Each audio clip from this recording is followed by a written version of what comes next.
안녕하십니까. 개미 문맹입니다.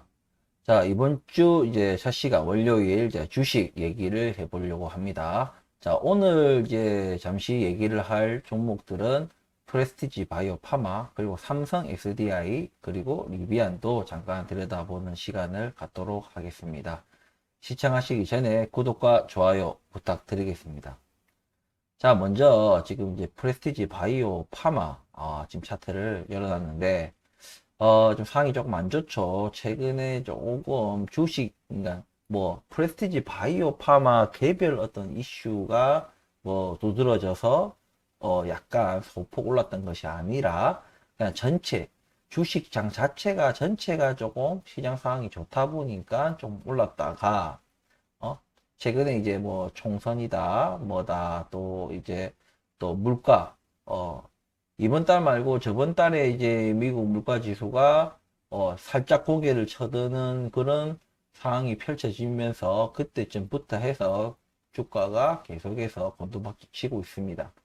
최근에 이제 물가 지수가 이번 달 거 이제 발표할 때 3.5% 나오면서 완전 화들짝 놀라면서 채권 금리도 벌쩍 뛰었죠. 예, 그래가지고 지금 그것이 고스란히 지금 주식시장에 반영이 되고 있는 상황들입니다. 거기에 더하기로 요 중동 위기, 예, 이스라엘이 뭐 이란 영사관을 뭐 공격을 하고 또 이란은 또 이제 보복을 또 감행을 했죠. 좀 다시 이제 이스라엘이 어떤 이제 또 반격을 할지 강하게 반격을 할지 약하게 할지 또 그런 거에 따라서 또 이후에 또 이란이 또 어떻게 되는지 이게 지금 굉장히 위기가 고조되고 있는 상황이에요. 그러다 보니까 유가도 날아가고 환율도 날아가고 금리는 거의 뭐 물 건너가다시피 계속 멀어져만 가고 제가 이 거시경제를 제가 계속해서 지금 방송 때마다 강조를 해오고 있어요. 그리고 제가 개별 투자할 때도 굉장히 보수적으로 방어적으로 그리고 굉장히 오랜 시간 돈을 박아둔다는 생각으로 찔끔찔끔 정말 보수적으로 투자를 해라고 제가 계속해서 거듭 말씀을 드려왔습니다.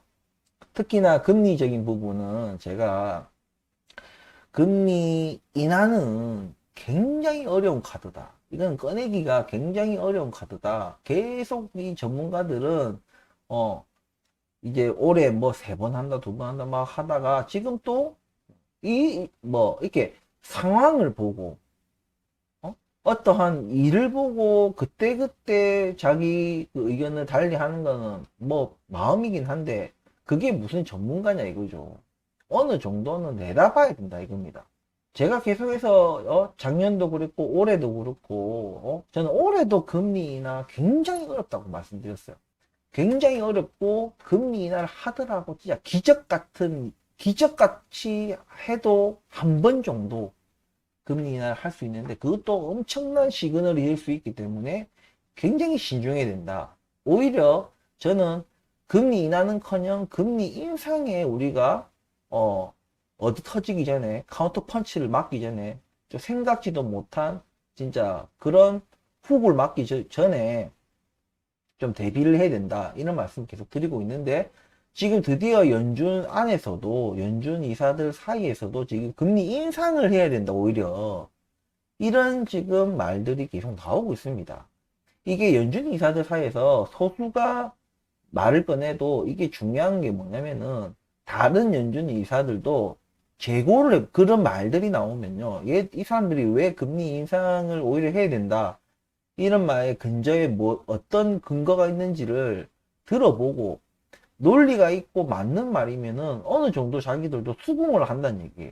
마치 전염병이 막 연준 이사들 사이에서 금리 인상이라는 전염병이 퍼지듯이 다른 이사들도 거기에 동조를 할 수가 있다. 아무래도 다음 이제 소비자 물가 지수 발표할 때 그때 만약에 3.5를 넘는 뭔가 수치가 나온다면 이거는 그냥 인상을 걱정해야 된다. 제가 과거 다른 영상에서도 말씀을 드렸지만 우리가 파월이 같은 비슷한 요런 물가 지수가 요맘때쯤 요 정도일 때 아마 실기를 했었어요. 이거 일시적이다. 그러면서 실기했다가 나중에 엄청나게 빠른 속도로 금리 인상을 하면서 그 뭐 은행들 파산하고 막 이랬죠. 어? 당연히 여론의 어떤 문매도 엄청 맞았습니다. 그랬던 파월이 이게 쉽사리 인하 카드를 꺼내겠냐? 이거 만약에 있잖아요. 묻지마 인하 카드를 꺼낸다면은 이거는 무조건 정치적인 거예요. 절대 경제적인 측면에서 하는 것이 아니라 그냥 정치적인 이슈로 그냥 무조건 하는 거예요. 근데 그 여파는 진짜 어마어마할 겁니다. 그 인하를 함으로 인해 가지고 그 물가를 완전히 이제 쏘아 올리는 거죠. 그냥 물가를 완전히 쏘아 올리는 그런 신호탄이 될 거예요.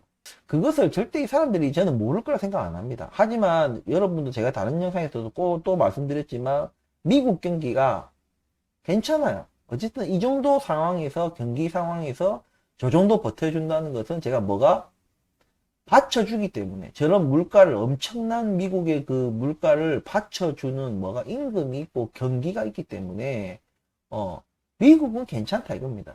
문제는 다른 나라들이에요. 죽어나갑니다 진짜. 안 그래도 지금 우리나라만 해도 물가가 지금 오르는데 우리나라는 중요한 거는 미국하고 다른 게 임금도 안 올라. 임금도 안 오르고 일자리도 없고 뭐 장사도 안 내수도 안 돌고 그러다가 가계부채는 또 엄청나게 높은데 변동금리 적용받는 그런 대출을 이용하는 사람들이 거의 뭐 80%에 육박을 하고 전체 대출자 중에 미국은 완전 다르거든. 미국은 고정금리, 옛날 금리가 엄청 낮을 때의 그 고정금리를 계속 이용하고 있고 임금은 또 올랐지, 일자리 많지. 이러니까 그 물가를 감당해낼 수 있는 거예요. 우리나라는 전혀 다른 상황이거든요. 우리나라도 이런데 미국 아닌 다른 나라들은 어떻게 써요? 당연히 지금 주식시장도 상황이 안 좋죠. 지금 거시경제 환경에서 지금 벗어나지 못해서 지금 프레스티지 바이오 파마도 이래 있습니다. 물론 이 가운데에도 희소식이 들리고 어떠한 재료가 터지면 당연히 반영이 될 겁니다. 그것도. 그러니까 뭐 허셉틴 바이오 시밀러가 뭐 승인이 됐다. 뭐 돈이 되거나 안 되건 레드오션이건 뭐건 간에 분명히 주가에는 반영이 됩니다. 이 상황에서도. 하지만 그 정도의 파워 아니면 하다못해 뭐 췌장암 진단 키트가 뭐 이제 뭐 판매 승인이 났다. 뭐 이 정도는 나야지 뭔가 매출을 일으킬 수 있는 그런 것들. 근데 로직스에 뭐 만약에 뭐 위탁 생산 수주했다. 이거는 그렇게 세진 않아요. 프레스티지 바이오 파마에는 특히나 이게 간접적인 영향권이기 때문에 로직스에는 직접적으로 해서 뭐 주가가 뛸 수 있겠지만은 요거는 왜냐면 좀 지속력이 좀 약하거든요. 그러니까 뭔가 판매 승인, 진단 키트를 뭐 판매 승인 받았다. 허셉틴 바이오시밀러가 승인이 났다. 이런 것들은 지속력이 있잖아요. 계속 만들어 팔 수 있지 않습니까? 근데 위탁 생산은 그때 뿐이라 수주할 때 그때 뿐이에요. 그래서 요거는 좀 지속력이 좀 약하다. 그래서 이렇게 지속력이 있을 수 있는 이런 재료가 터지기 전에는 이런 거시경제 환경 속에서는 조금 힘든 시간을 계속 보내야 되고 또 지금 환율 자체도 굉장히 높죠. 내가 이거 몇 번이나 제가 환율 얘기도 몇 번 했습니다. 당연히 좀 무명의 어떤 유튜버기 때문에 당연히 세계 들을 사람은 없었겠지만 이것은 분명한 것은 이게 물가 상승의 압박이 더욱더 커져가고 있다. 벌써 이미 반영이 되고 있는 거예요.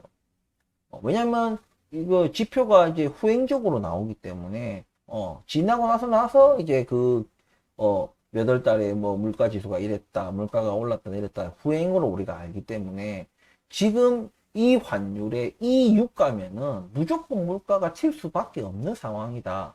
다만 이것이 중동의 어떤 정세 그게 솔직히 뭐 쉽사리 우리가 판단하는 게 쉽지가 않잖아요. 정치라는 게 어떻게 흘러갈지 그런 것들을 우리가 감안한다면 좀 당분간은 계속 물가부터 해가지고 뭐 전쟁 위기 여러 가지 유가 뭐 달러 환율 거기다가 뭐 부채 문제 이런 것도 심각하고 또 최근에는 뭐 간단하게 얘기만 하면 정부의 세수가 또 펑크 났죠.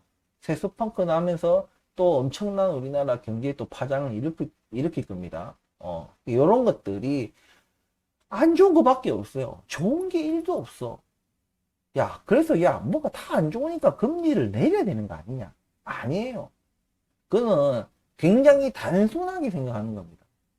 지금 이 상황에서 인하 내리면은 진짜 걷잡을 수 없습니다. 나중에 여러분들 급여 안 오르고 뭐 이러는데 물가가 막 라면 한 그릇이 원래 한 그릇 3,000원 하다가 지금 5,000원 한다. 5,000, 6,000원 하는 것도 버거운데, 이게 만약에 10,000원이 간다. 20,000원이 간다. 급여가 안 오르는데 여러분들 감당할 수 있느냐 이겁니다. 그나마 월급 받고 사는 사람들은 어느 정도 허덕허덕거리면서 살겠지만은 좀 약간 뭐래야죠? 급여 이렇게 매달 벌이가 시원찮은 좀 노년층이라든지 예 그런 분들 그리고 자영업자들도 당연히 밖에서 사는데 안 사 먹을 거 아닙니까? 너무 비싸니까 이해는 돼도 인건비가 오르고 재료값이 오르고 해서 판매가가 올라가는 것에 대해서는 이해는 하지만 내 급여가 그대로기 때문에 사 먹기가 부담스러우니까 안 사 먹게 되는 거예요. 자연스럽게 자영업자가 다 망하는 거예요. 우리나라 자영업자 망하는 거는 4명 중에 생산이고 4명 중에 1명이 자영업자 꼴인데 엄청나게 많아요. 자영업자가 그 정도로 많은데 얘들이 다 망해버려요. 그럼 그 여판 또 어떻게 할 거냐 이거죠. 악순환에 악순환이 되는 겁니다. 고칠 수가 없는 악순환. 그럼 또 경기가 더 안 좋아지니까 또 그때 그럼 또 금리를 낮출 거냐 이겁니다. 그럼 누구 꼬라지 난다? 베네수엘라 꼬라지 나는 거예요. 물론 베네수엘라가 저 꼬라지 나는 게 우리나라랑은 좀 다르긴 한데 유가와 큰 관련이 있죠. 예, 또 방만하게 또 정부가 운영한 것도 있고 여러 가지 좀 차이점은 있지만 경제 원리라는 측면에서는 악순환이 계속된다 이러면 터키 같이 예? 터키 다들 금리 올릴 때 터키 혼자 금리 내리고 했잖아요. 그런 거 같은 맥락이라 보시면 됩니다. 이런 부분들 세수 펑크 나고 이런 부분들 엄청나게 크죠. 그러니까 여러분들 이거를 제가 최근에 또 그 한은에서 이창열 총재가 이제 금리를 동결했죠 이번에도. 예. 그러면서 한다는 소리가 금리로 이거 농산물 가격을 잡을 수 있느냐 이거 기후 탓을 하면서 농산물 이거 금리를 못 잡는다. 당연하죠. 예. 맞는데 이창열 총재가 왜 이게 책임 회피성 발언이냐면 이 모든 것은 다 이창열 총재 잘못입니다. 이게 자 사과값이 자 1,000원 하던 게 개당 1,000원 하던 게 5,000원을 했다 칩시다 지금. 예? 그러면은 이 4,000원이 올랐잖아요. 이 4,000원이 오른 게 있잖아요. 순전히 기후 탓만 있는 건 아니에요. 기후 탓도 있겠죠. 작황이 안 좋아가지고 예? 사과가 적게 나니까 당연히 가격이 올라가는 건 맞아요. 그거는 몇 년 걸러서 한 번씩 썼어 왔어요. 그냥 계속. 꼭 사과뿐만이 아니고 뭐든지 간에 작황이 안 좋거나 홍수가 나거나 그렇게 되면은 가뭄이 일거나 이러면은 거기에 따라서 작황에 따라서 가격은 뛸 때가 있었어요. 근데 거기 더하기 뭐가 있느냐? 네가 금리를 똑바로 안 올려서 그런 거예요. 이창열 총재가 금리를 제대로 안 올려서 그런 겁니다. 통화정책을 똑바로 안 하니까 원래 1,000원에서 3,000원 오를 게 5,000원까지 오른 거예요. 그러니까 그게 더해져 가지고 다시 말하면은 지금 이창열 총재 한 얘기는 뭐냐면은 어차피 금리 올려봐야 1,000원이 5,000원 된 게 다시 1,000원 되지 않는다 이겁니다. 물론 1,000원은 안 되겠지 금리 좀 올린다고 해가지고. 근데 지금 서민들은요 1,000원이 5,000원 된 게 5,000원 된 게 4,000원이라도 됐으면 좋겠다 이겁니다. 근데 그거는 금리로 가능하다는 얘기예요. 금리로 5,000원 하던 걸 다시 1,000원으로 만들 수는 없다더라도 5,000원 하던 거를 4,500원이나 4,000원까지는 떨어뜨릴 수 있는 게 금리라는 얘기입니다. 우리 극단적으로 말씀드릴게요. 극단적으로 만약에 금리를 지금 3.5%인데 10%까지 올려봐요. 사과값 안 떨어질 것 같아요. 여러분들 100% 떨어져요.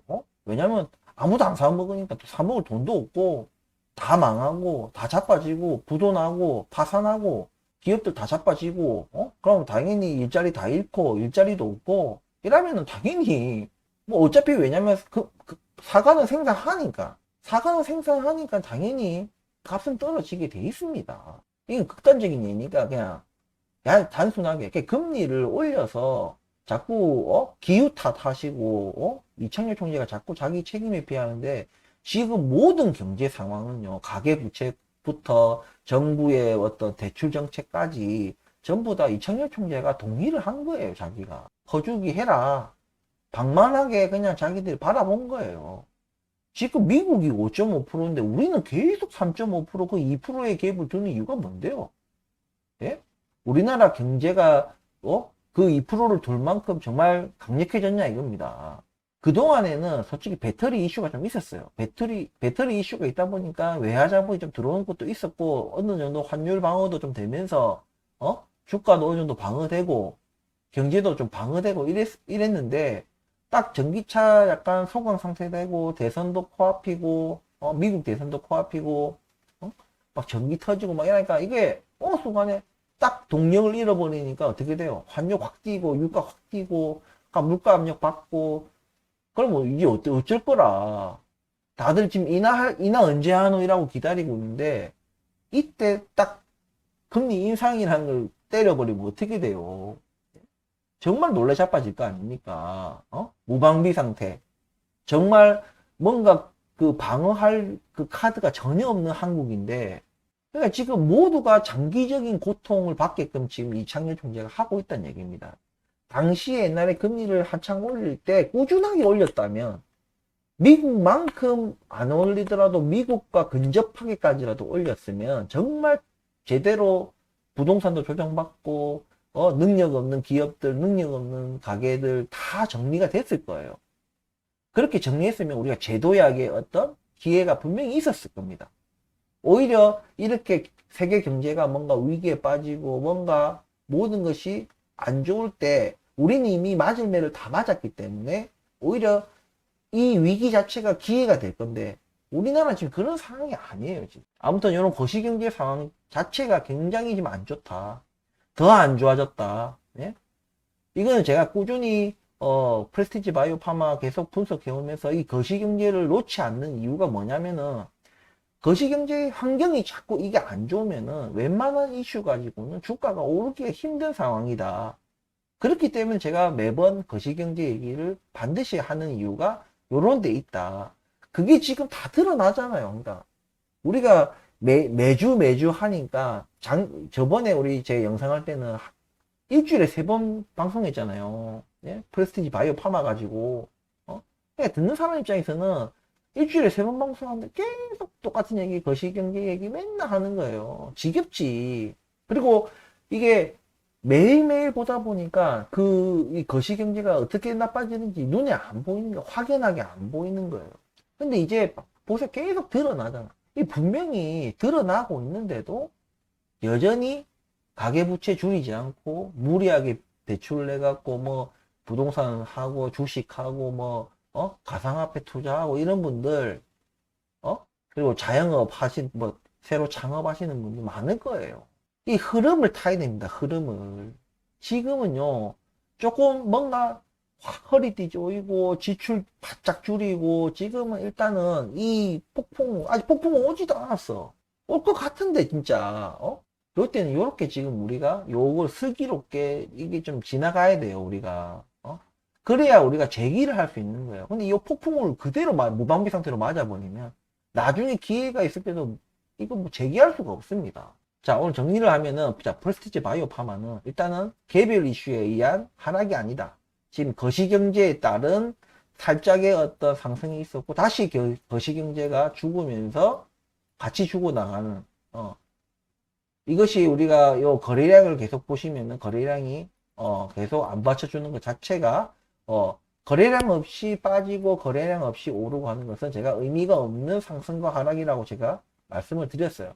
그렇기 때문에 지금 저는 근데 이렇게 상황이 안 좋고 주가가 당연히 안 좋죠. 주가가 안 좋을 때 조금씩 사는 것을 저는 할 겁니다. 뭐 추천까지는 제가 안 드려도 저는 그렇게 할 거예요. 오히려 가격이 뭐 8,000원 지금 오늘 보니까 이제 8,050원인데 이게 뭐 7,000원대 떨어지고 하면 저는 꾸준히 매수해 나갈 거예요. 이렇게 지금 허리띠 쫄라매고 이렇게 해서 지출을 줄인 것들 그런 것들로 저는 조금씩 프레스티지 바이오 파마 주식을 조금씩 사 나갈 생각입니다. 아무튼 이것이 금방 끝날 것은 아니라는 것을 분명히 인지를 하시고 우리가 장기 투자는 최소 5년 이상, 예, 최소 5년 이상이에요. 그러니까 이런 어떤 시각으로 계속 좀 바라보면서 느긋하게 그리면서도 보수적이고 방어적이게 투자를 하시고 개미무인 저는 프레스티지 바이오파마 지금 주가 나쁘지 않아요. 저한테는 나쁘지 않습니다. 그렇기 때문에 아주 찔끔찔끔씩 분할 매수의 분할 매수 수준으로 아주 찔끔찔끔씩 계속 매수해 나갈 것입니다. 이렇게 말씀드리면서 여러분들도 이렇게 짧지 않은 어떤 안 좋은 경제 상황 좀 잘 타개할 수 있도록 절대 빚내거나 금방 써야 되는 자금들 이런 거 절대 주식하시면 안 돼요. 주식하시면 안 되고 부동산도 빨리 정리를 하세요. 괜히 뭐 또 옛날 무슨 뭐 상승장을 바라면서 또 하다가 진짜 망합니다. 그냥 본인만 망하는 게 아니고 가족 전체가 망할 수 있다.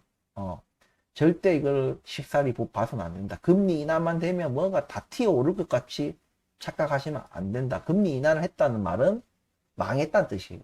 경제 위기가 왔다는 얘기입니다. 우리나라 진짜 이 미친 인간들이나 선제적으로 아직 일이 일어나지도 않았는데 선제적으로 말도 안 되는 정책을 펼치지 미국에서는 절대 그런 일이 일어나지 않습니다.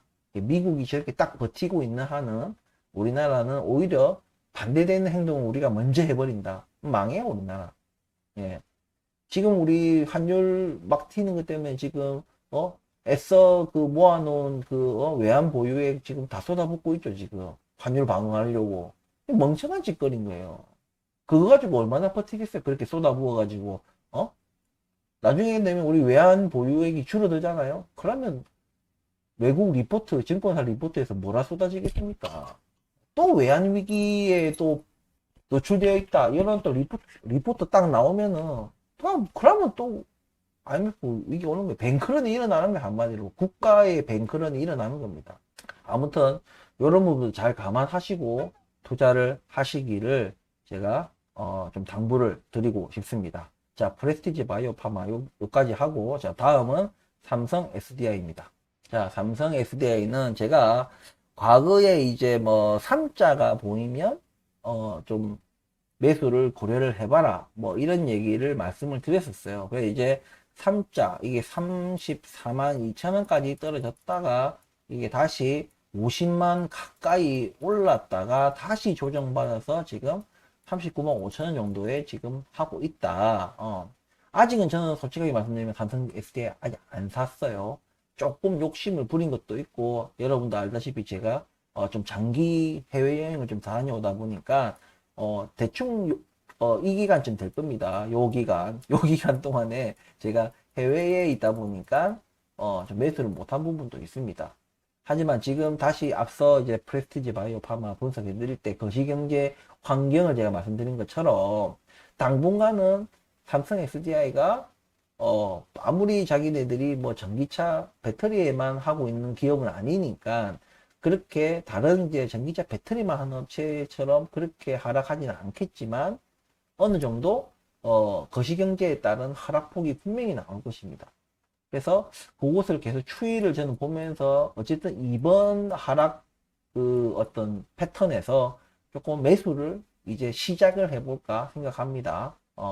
물론 제가 이때도 뭐 안 샀지만은 야 이거 더 떨어진다고 사겠냐, 물론 좀 신중하게 접근을 할 거예요. 신중하게 접근을 할 거고 저 또한 최근에 뭐 이사도 하고 뭐 이래 하면서 좀 자금이 원활하게 돌지 않는 부분들이 있어서 덥석덥석 살 수는 없어요. 예. 그리고 조금 많은 돈을 넣을 수는 없습니다. 하지만 돈이 생기고 제 생활에 영향을 미치지 않는 선에서 조금씩 삼성 SDI를 저는 좀 미래에 조금 가능성을 높게 보는 기업이기 때문에 어쨌든 삼성 SDI는 꽤 오랜 시간 동안 봐왔고 조정을 충분히 지금 거치고 있는 상황이고 아직 조정이 끝나지 않았다 고 보지만은 충분히 이제 매력적인 금액 30만 원대에 들어왔고 바로 사지는 않겠지만 좀 더 예의주시를 하다가 어쨌든 진입을 한번 해볼 생각입니다. 진입을 하게 되면은 여러분들에게 꼭 말씀을 드리겠습니다. 그리고 삼성 SDI를 제가 과거에 이제 관심 종목으로 한번 계속해서 좀 봐달라 그렇게 했던 그 시기에서 지금까지도 계속 보고 있는 그 이유는 과거 그때 추천했을 때 이미 말씀을 드렸지만 삼성 SDI가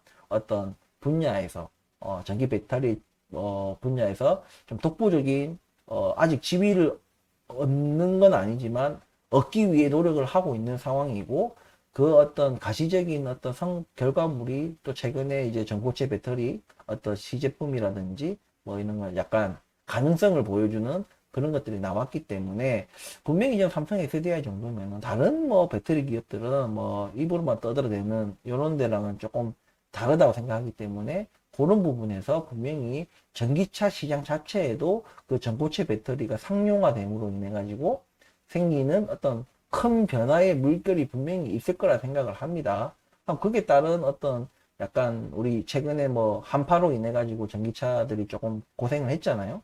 그런 것처럼 그런 문제들도 해결할 수 있는 또 한 단계 도약하는 그런 기술 발전을 또 보여주는 것이기 때문에 분명히 전기차 시장에 어떤 큰 변화를 줄 수 있는 그런 어떤 기술력의 최선두에 서는 기업이 저는 될 거라고 믿기 때문에 그런 걸 보고 하는 거고, 지금 들어가지 않는 것은 우리가 그래도 주가가 그냥 좋다고, 이 기업이 좋다고 들어가는 게 제가 아니라고 몇 번을 말씀드렸어요. 테슬라도 제가 늘상 말씀드리는 게 뭐다?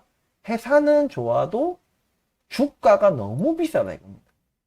주가가 너무 비싸기 때문에 제가 테슬라를 사지 않는다. 회사는 좋지만 주가가 너무 안 좋다. 삼성 SDI도 조금 그런 맥락으로 보시면 됩니다. 뭐 테슬라만큼 주가가 뭐 고평가되어 있는 것은 아니지만 아직은 조금 더 조정을 받을 수 있는 여지가 있기 때문에 그것들을 좀 더 면밀히 보고 나서 제가 매수를 들어가겠다. 분명히 기업은 옳은 방향으로 가고 있다고 생각하기 때문에 좀 예의주시를 하고 관심을 가지고 계속 삼성 SDI를 지켜봐 주셨으면 좋겠다. 이런 말씀을 드리면서 삼성 SDI 분석도 오늘 마치겠습니다. 자, 다음은 리비안입니다. 자, 리비안입니다. 자, 최근에 리비안이 좀 크게 또 조정을 받았습니다. 예. 그리고 리비안 같은 경우에는 제가 지난 금요일 장에 샀습니다. 예. 일단 달러가 좀 들어온 게 있었는데, 원래는 좀 더 살려고 했었어요. 더 살려고 했었는데, 제가 앞서 말씀드렸다시피, 제가 원화 자금도 조금 필요한 부분들이 있어서, 원래 좀 당초에 계획했던 것보다 이제 수출 대금이 들어오면은, 그 중에서 일부 달러를 이제 떼는데, 처음에 좀 많이 뗐다가, 많이 살라고, 리비안을 많이 살라고 좀 많이 뗐다가, 환율이 이제 너무 좋았잖아요. 예? 환율이 너무 높다 보니까, 조금 원화 자금도 좀 융통할 겸, 조금 달러 비중을 좀 줄이고 좀 환전을 좀 많이 했습니다. 환전을 많이 하고 어쨌든 그 남겨진 달러를 가지고 어쨌든 리비안을 샀습니다. 그러니까 여러분 생각하실 때는 달러가 이렇게 환율이 이래 높은데 지금 리비안을 사면은 이것이 좀 안 좋은 거 아니냐, 뭐 평당 관리도 그렇고 뭐도 그렇고. 근데 저는 분명한 것은 내가 지금 달러 가치가 높지만 왜 달러로 이렇게 샀느냐. 달러가 나중에 10% 20% 많이 떨어지잖아요. 달러의 환율이. 그러면 내 어떤 마진이나 손해액도 10% 20% 맞죠? 나잖아요. 이익은 줄어들고, 그죠? 이익은 줄어들고, 손해는 커지는, 그렇게 떨어질 건데, 왜 이거를 지금 달러가 환율이 높은 데서 샀느냐? 달러가 환율이 높은 만큼, 금리가 높다는 얘기니까, 그런 만큼 주가가 떨어져요. 근데 오른 것에 비해서 주가가 많이 떨어집니다. 이걸 다시 얘기하면은 나중에 환율이 10% 20% 떨어지면은 주가는 50% 60% 오를 거라는 얘기예요. 자, 무슨 얘기인지 아시겠죠? 그것을 보고 지금 사는 거예요. 이해되셨습니까? 예. 그러니까 그런 맥락으로 저는 접근을 한다. 이렇게 생각하시면 됩니다. 달러는 굉장히 우리가 이제 기축통화이기 때문에 이 오름폭과 내림폭이 작은데, 그게 좀 다르게 좀 주가는, 뭐, 환율은 1% 올랐어. 그러면은 주가는 5%, 6% 빠지는 거예요. 쭉쭉 빠지는 거예요. 그러니까 달러가 환율이, 원달러 환율이 높아도 지금 사면 나중에 반대작용이 일어났을 때는 효과가 훨씬 환율이 떨어진 것보다 크기 때문에 사는 겁니다.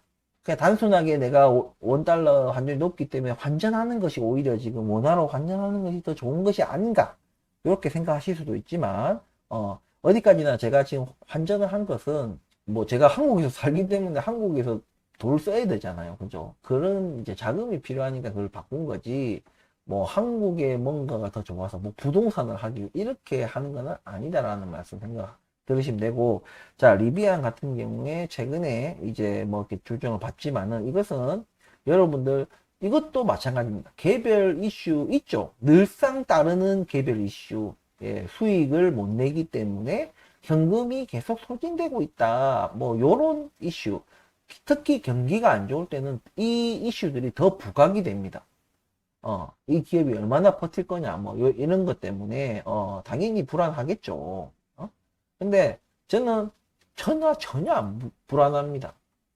이미 리비안이 이미 이룩한 것들은 어마어마해요. 이거는 진짜 이제는 뭐 테슬라와 어떤 측면에서는 이제는 대등해졌다.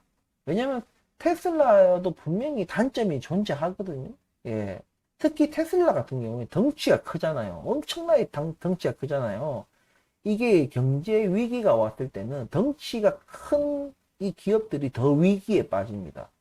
워낙 그 고정 지출이 크고 벌려놓은 일들이 너무 많기 때문에, 이게 모든 내수 경기든 외수 경기든 뭐든 간에 경기 전체적인 경제가 안 좋을 때는 얘네들이 엄청난 타격을 받습니다.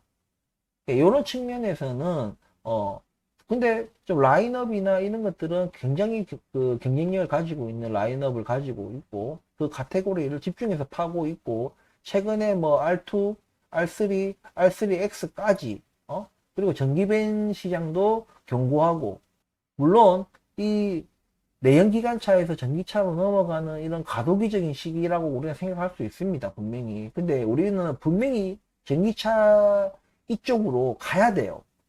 인류는 글로 갈 수밖에 없어요. 화석연료, 그러니까 우리 세대 때 이것을 빛을 볼 거냐 안 볼 거냐 이 차이지, 분명히 가야 되는 방향은 맞습니다. 지금 기후위기 때문에 뭐 모든 전 세계 모든 나라가 사막에 눈이 내리고 뭐 이런, 지금 진짜 뭐 세상이 다 종말할 것 같은 그런 기후위기를 겪고 있잖아요. 뭐 북극의 빙하가 막 녹아가지고 이런 거 해수면이 올라가고, 해수면 또 온도가 이게 또 문제가 되고, 여러 가지 지금 이런 위기들이 계속 당면인가 이렇게 올 것이다 이게 아니라, 가까운 미래에 이게 올 것이다, 이미 과거원 때부터 진행이 돼서 현재도 지금 당면하고 있는 문제이기 때문에 절대적으로 인류가 간과할 수 없는 부분이기 때문에 우리 분명히 전기차로 가는 방향이다. 예. 거기에 뭐 최선도에 당연히 테슬라가 있는 것이고, 후바주자로 여러 이제 기업들이 하고 있지만은, 당장에 우리가 6개월, 1년 이렇게 볼 사업부는 아니라고 제가 말씀을 드렸습니다. 제 리비안도 투자하는 그 방식이 장기 투자이기 때문에 그런 장기적인 안목을 보고, 굉장히 매력적인 금액이고, 이들이 지금 행하고 있는 많은 것들이 척척척척 잘 진행되고 있고, 무엇보다도 소비자들의 어떤 충성도, 후기 이런 것들이 굉장히 좋아요. 지금 리비안 같은 경우에. 그렇기 때문에 굉장히 그 경쟁력을 갖춘 차별화가 되어 있는 기업이라고 저는 믿기 때문에 계속해서 꾸준히 매수해 나갈 것이고, 지금 금액 너무 매력적이 10달러 아래는 저는 좋아요. 기분 좋게, 아주 기분 좋게. 물론 기존에 샀던 제 주식들은 떨어졌지만 어쨌든 어차피 저는 계속해서 분할 매수를 할 생각이기 때문에, 분할 매수 계획이 있는 사람들한테는 당연히 주가가 떨어지면 기분이 좋습니다. 왜? 많이 살 수 있으니까. 내가 많이 사고 난 뒤에 주가가 튀면 최고겠죠. 예. 그것을 노리고 장기 투자, 분할 투자를 하는 겁니다. 프레스티지 바이오 파마도 마찬가지고, 삼성 SDI도 제가 진입을 하게 되면 같은 방식일 거예요. 그것이 리스크를 분산하면서도 수익을 극대화할 수 있는 저는 방법이라 생각합니다. 물론 그렇게 투자를 여러 종목에 그런 방식으로 투자를 하다 보면 실패하는 경우도 있어요. 뭐 5년, 10년 뭐 그까지 해서 실패한 경우는 없지만 뭐 3년, 4년 했는데 진짜 그 경영진이 뭔가 잘못된 방향으로 간다. 그러면은 투자 실패할 수 있습니다. 하지만 제 노하우로 봤을 때는 대부분은 성공합니다. 끝내는 그 시간, 개미의 가장 큰 무기인 시간을 이용했을 때는 끝내는 승리한다. 그리고 승리할 확률이 굉장히 높다. 종목만 제대로 고르면은 거의 승률은 거의 9할 이상이다. 망할 일은 거의 없다. 이 시간에 투자를 하면은. 그런 정신으로 투자를 하시면 되겠습니다. 어쨌든 리비아는 그런 인프라 뭐 배터리 충전소라든지 그 플랫폼 개발, 모델의 어떤 개선, 그리고 다양한 라인업, 뭐 이런 것들을 여러 가지를 봤을 때는 조금 전체적인 경제가 지금 좀 줄어들고 트럼프 대통령이 대선에서 이제 승리하게 되면 좀 전기차가 조금 내연차 쪽에 조금 트럼프 정책이 지금 저기 내연기가 아니면 석유 이쪽에다가 좀 무게를 두는 대통령이다 보니까 좀 걱정이 되긴 하지만 그래도 말씀드렸다시피 이것은 대세다 이겁니다. 대세가 되면은 결코 트럼프 대통령도 일단 당선되고 난 뒤에는 당선이 됐기 때문에 당선되기 전에는 그 러스트 벨트나 이런 이제 자동차 기업들 많고 이런 데서 표를 얻기 위해서 막 떠들어댈 수 있지만 당선되고 난 뒤에는 이것이 전기차가 가야 되고 그런 대세적인 그런 것들이 되고 계속 뭐 또 환경으로 인한 뭐 재난이 일어나고 이렇게 하면은 그 와중에도 계속 고집을 피울 수가 없어요. 금리도 제가 환경이 만들어지면 그 환경대로 갈 수밖에 없다 하는 것처럼 대통령도 마찬가지예요. 내가 아무리 이쪽에다 했지만 지금 상황이 그렇게 흘러가면은 대통령도 이 대세를 걸을 수가 없는 부분이에요. 이미 전기차가 대세라는 것은 뭐 중국, 미국, 우리나라, 일본, 뭐 저기 유럽 할 거 없이 모두가 지금 전기차의 전환. 다만 지금은 여러 가지 문제로 인해서 그 속도가 조금 더뎌지. 그전에 가속도를 확 붙여가지고 막 너도 나도 전기차를 만들고 공장을 짓고 배터리 뭐부터 리튬 전쟁하고 난리 났는데 지금은 약간 그 속도가 왜냐면 소비자들이 이 살 여력이 없는 게 전기차를 그렇다 보니까 지금 좀 소강 상태다. 예. 그리고 다른 이제 여러 가지 아까 말씀드렸던 뭐 전쟁이라든지 뭐 유가 문제, 환율 문제, 뭐 기타 등등 여러 가지들이 문제가 겹치면서 지금 이렇게 되는 거지. 결국에는 종국에는 이쪽으로 갈 수밖에 없는 분야이기 때문에 반드시 옥석을 골라가지고 투자를 장기적으로 하면은 분명히 좋은 결실을 저는 맺을 것이라고 생각하기 때문에 좀 꾸준히 매수하셨으면 좋겠고 저 또한 계속 달러가 들어온 족족히 이렇게 좋은 지금처럼 좋은 이런 가격에 매수를 꾸준히 해 나갈 생각입니다. 오늘도 잘 리비안 이렇게 분석을 마치고 주식 그리고 여러분들 이제 과거에 이제 다른 이제 좀 분석을 요청을 받아가지고 분석을 한 번씩 또 해드리고 이렇게 했었는데 지금은 워낙 이제 주식이 원래 옛날에 3번을 했기 때문에 일주일에 3번 다 주식 얘기를 했기 때문에 그걸 좀 해드리고 이렇게 했지만 이제는 일주일에 한 번이기 때문에 조금 그런 부분 제가 요청이 지금 메일로 들어오고 하는데도 조금 해드리기는 좀 쉽지 않다. 하지만 분명히 여러 분들이 만약에 어떤 특정 종목에 대해서 종목을 좀 분석 요청을 하는 그런 메일을 꾸준히 받게 되면은 당연히 그거는 우리 구독자 수 대비해서 어느 정도 분들이 같은 종목을 좀 분석을 좀 해달라 이렇게 하면 당연히 그건 해줘야 되겠죠. 하지만 그냥 개별적으로 그냥 자기 좀 잘 안 풀리는 종목 이런 거에 대해서 분석 요청하시는 거에 대해서는 지금 일주일에 3번 중에서 한 번만 주식 방송을 하기 때문에 좀 해드리기가 쉽지 않다는 부분들을 조금 이해해 주셨으면 좋겠다. 이런 말씀을 드리면서 오늘 영상 마치도록 하겠습니다. 긴 영상 끝까지 시청해 주셔서 감사하고 구독과 좋아요 부탁드리면서 오늘 마치도록 하겠습니다. 감사합니다.